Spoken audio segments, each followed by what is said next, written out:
Syempre, hindi pa kakabog. Ang Siete Paras, we have here ang mga OG. Syempre, kasama ang sangbutata ang Siete Paras out there. Ano po ang aabangan niyo sa Siete Paras? Yung sa amin talaga yung gusto namin i-create talaga ngayon, yung dating sayaw talaga. So ngayon, kung kakayanin pa, gagawin namin tapos yung mga bago, i-mix na. 40 years. 40. Kayo po ay sasayaw pa rin. Ay, hindi. Magiging martial na lang kami kakabay namin ng mga bagong membro. So, give na lang sa mga Oo. Kami-kabay na lang sa kanilang lahat. Sorry, Rick. Ano naman ang papakita nyo? Last year ha, medyo hindi tayo nagkita, medyo late ka na. So, ano ang abangan natin sa mga miyembro? May mga bago ba? May mga mas cute ba?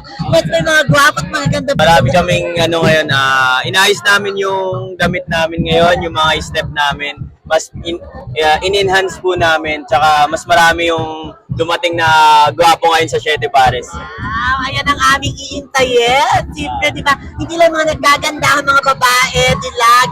LGBT, siyempre yung mga kalalakihan out there. Ano pa ang sa palagay niyong aabangan pa natin? Mga bagong step din po na mga nabago, mga naayos at for sure po na New Year, new step din. Pa po yung mga OG namin, talagang nakilala Siete Pares. Mga gwapo po talaga. Siyempre naman, di ba? Bakas na bakas pa naman. Para mga universal motion dancers, di ba? Para galing mga solid gold. Ito kasi dating teams pa.